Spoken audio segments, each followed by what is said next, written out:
Imagine a perfect day. Sun shining, kids laughing, families having a blast at the park. Now picture that perfect day shattered in an instant. It was just a normal afternoon. A mom was ready to show off her sports skills. A dad was cheering her on. And their little kid was off exploring the playground. A scene as old as time. But this day would be anything but normal. A simple "can I go play" would turn into a nightmare. A little kid would vanish into thin air, right in front of everyone. How could this happen? How could a child disappear from a crowded park? This is the story of a family's worst nightmare, a mystery that would haunt a whole town. Good evening. It's every parent's nightmare to look away for just a second and find that your young son or daughter has disappeared. A couple in Victoria, British Columbia is now living that nightmare. Their son, Michael, disappeared almost 2 months ago. Michael is one of many children who were abducted by strangers in the past year. But something about this case has touched Victoria and now the country in a special way. Posters with Michael's face are on display across Canada.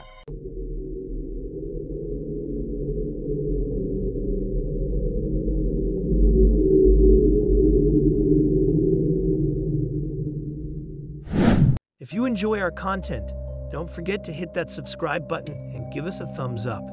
Your support helps us uncover the truth. Now grab your favorite drink, get comfortable, and prepare to be amazed. Let's dive in. A perfect day in Victoria, Canada. The sun is shining, flowers are blooming, and kids are playing at Blanchard Park Elementary School. It's a picture-perfect scene, the kind of place where you'd never expect anything bad to happen. But on March 24, 1991, that perfect day turned into a nightmare. A little boy, full of energy and ready to play, disappeared without a trace. This happy, bustling park suddenly became the starting point of a mystery that would haunt Canada for years to come. We'll spend the next few minutes in this park, a place that used to be full of laughter and fun. Now it's a sad reminder of a little boy who vanished into thin air. This seemingly normal place will become the center of a massive search, a place forever changed by a terrible event. It was here, in the heart of Victoria, that Michael Wayne Dunahee came into the world on May 12, 1986. Imagine a typical Canadian family: Mom Crystal, Dad Bruce, and their little bundle of joy, Michael. From the moment he arrived, Michael brought sunshine into their lives. Picture a toddler with a mischievous grin, always ready for the next big adventure. As Michael grew, he became quite the character. His mom would often find him in the kitchen, happily making a mess while trying to cook just like her. He'd parade around the house in his dad's oversized work boots, pretending to be all grown up. These little moments filled the Dunahee household with laughter and love. Michael was a curious kid, always asking why and how come. His parents joked that he could talk the ear off a teddy bear. He had a particular fondness for Teenage Mutant Ninja Turtles, often pretending to be a pizza-loving, crime-fighting turtle himself. In preschool, Michael was the kid who made friends easily. His teachers would say he had a knack for making other children smile, even on their grumpiest days. He loved running around, playing games, and was always up for a good story at reading time. At home, Michael was a little helper. He'd assist his mom with laundry, usually by climbing into the laundry basket and pretending it was a boat. When his dad worked on the car, Michael would be right there, plastic toy wrench in hand, ready to fix things too. As Michael approached his 5th birthday, he was growing into a kind and spirited boy. He was excited about starting big kid school soon and couldn't wait to learn how to read real books all by himself. On that fateful Sunday in March 1991, Michael was just like any other 4-year-old, full of energy and eager to play. He put on his favorite Teenage Mutant Ninja Turtles shirt, zipped up his blue hooded jacket, and headed out with his parents for what should have been a regular day at the park. Little did anyone know that this ordinary Sunday would be the day that Michael Dunahee's story would take an extraordinary and heartbreaking turn. The boy who brought so much joy to his family and friends was about to become the center of a mystery that would captivate a nation and leave everyone asking, what happened to Michael Dunahee? Let's rewind to that sunny Sunday, March 24, 1991. The Dunahee family was heading to Blanchard Elementary School, not for classes but for a fun day out. Crystal, Michael's mom, was gearing up for a women's flag football practice. Bruce, his dad, was excited to be the #1 fan in the stands. As they arrived at the school around 12:30 p.m., little Michael was bouncing with energy. He spotted the playground nearby and, like any kid, couldn't wait to explore. "Can I go play, Mom?" he asked, his eyes wide with excitement. Crystal hesitated for a moment.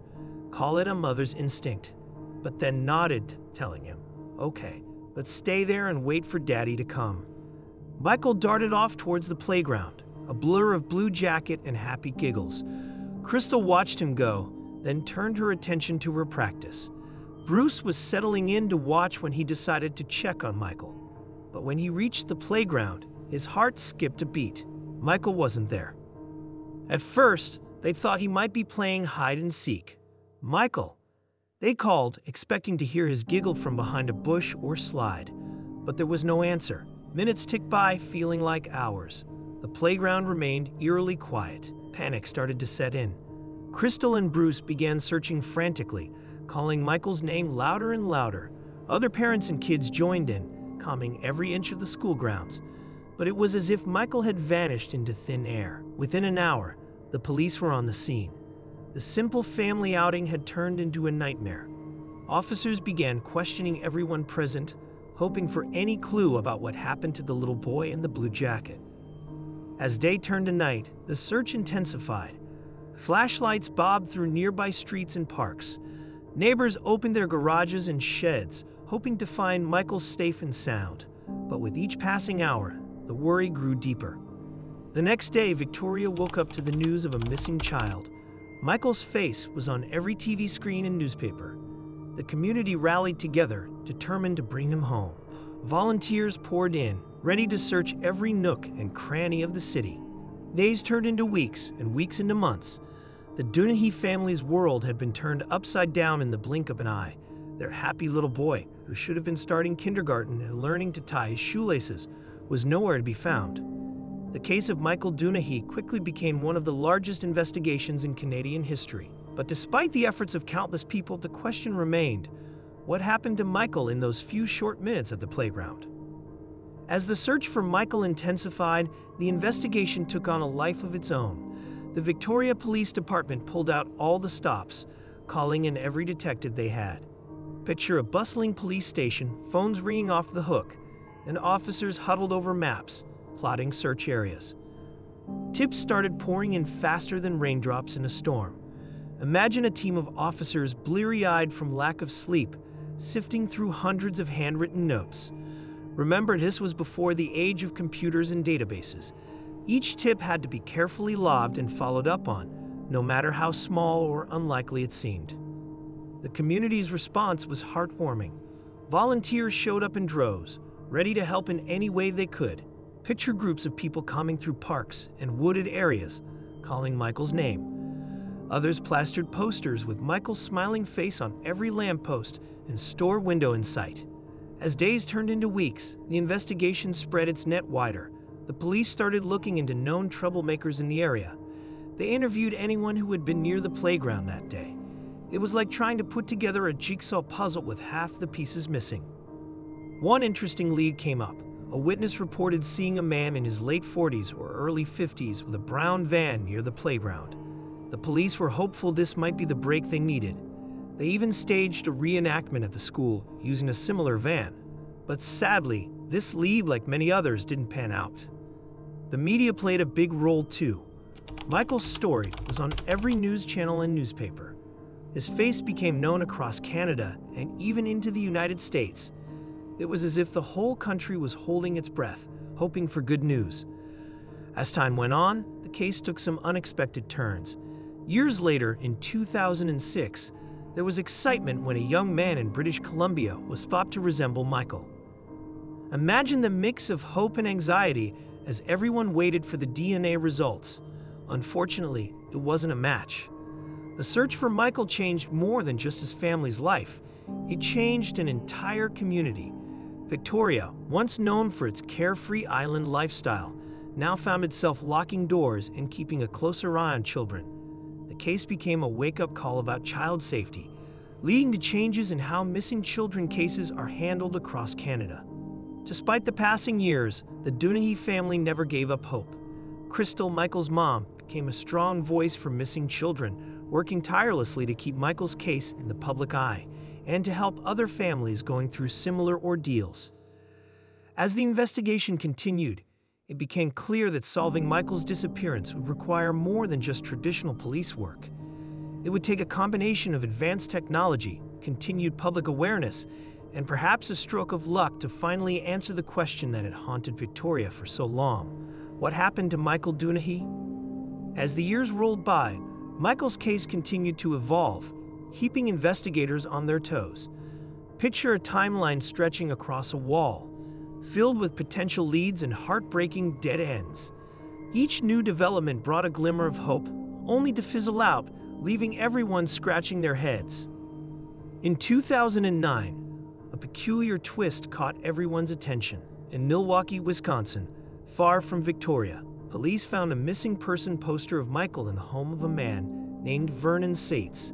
This 62-year-old had made a spooky confession to his psychiatrist about harming a child way back in 1959. Imagine the goosebumps when investigators heard about this. But just like in a tricky mystery novel, Sates passed away before they could question him further.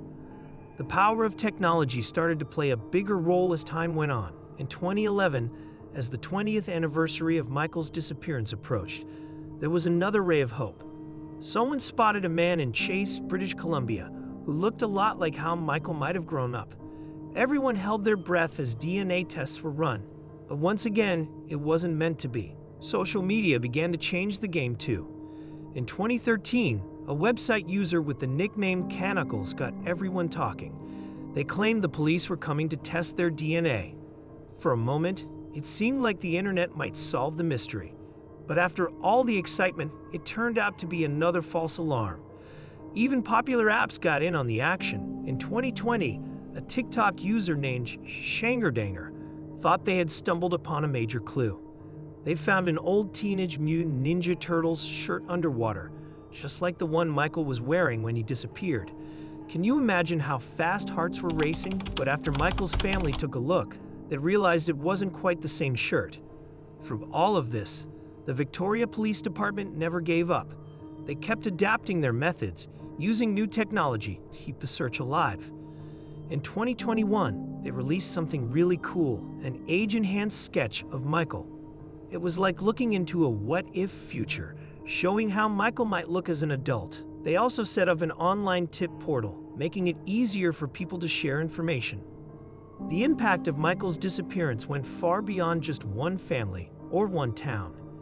It changed how people thought about child safety across Canada. Crystal, Michael's mom, became a real-life superhero for missing children. She worked hard to bring in new ways to find missing kids, like the Amber Alert system. And the community? They never forgot. Every year, people in Esquimalt here, Victoria, put on their running shoes for the Michael Dunahee Keep the Hope Alive Fun Run. As a way to remember Michael and help other missing children too. Even though Michael's case is still a mystery, it's taught us all some important lessons. It showed us how a community can come together when times are tough. It reminded us to keep an eye out for each other, especially the little ones. And most of all, it taught us never to give up hope. So, while we still don't know what happened to Michael that day, we do know that his story has made the world a little safer for other kids. And that's pretty amazing, don't you think? As we look back on this long and winding case, one thing stands out: the power of hope and community. Even after all these years, people haven't given up on finding answers for Michael. It's a reminder that sometimes the most important thing we can do is keep trying, keep caring, and keep hoping.